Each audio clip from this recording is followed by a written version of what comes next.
Realtor.com is revealing their list of the hottest zip codes of 2024. And here is your first look. With towns ranging from Ohio to Massachusetts, these are the places people want to be. And aren't you glad Rebecca Jarvis is here with us to give us all the details? First up, what are the hottest zip codes this year? Okay, so Will, you got the whole look of all the top 10 right here. Number one, right over here, 43230. That is Gahanna, Ohio. Population 35,000, and it is the number one spot for the second year in a row. Number two is right behind me, Baldwin, Missouri. Then number three is over there, Salem, Massachusetts. Number four, Basking Ridge, New Jersey. At number five, Rochester, New York. Rochester, New York is particularly interesting because their median home price right now is about $150,000. So that is well below the national average. Oh, for sure. Basking Ridge. My great aunt Helly lived there. She had a purple house. So if anyone lives in a purple house, are they on the market for that? The purple house? Okay. I have no idea. She just loved purple. Her car was purple too.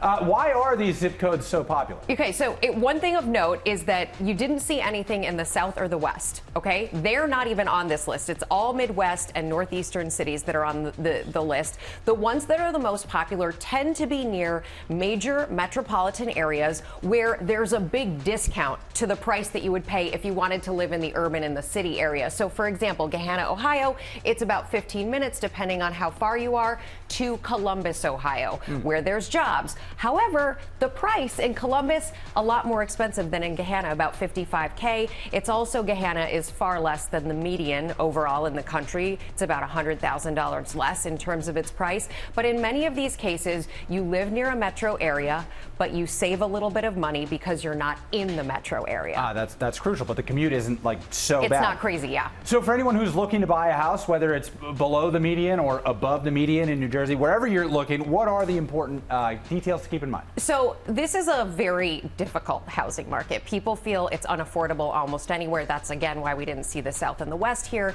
So you really have to set a budget and then stick to it. Be willing to think through that budget ahead of time and know before you go and see anything and fall in love with it. Know what you are able to do. Mortgage rates are still quite high. They're not as high as they were a few months back. They probably will continue to come down a little bit, but we're unlikely to see anything like what we had a few years ago, that 2 to 3% mortgage. That's a dream and a distant dream at this point. Then also think about those extra costs. There are usually fees to home ownership. Sometimes it's the HOA fees, there's closing costs, there's the fee of just being a homeowner and suddenly having to fix things. If you're a renter and moving to ownership, you're going to have to fix things because you now own.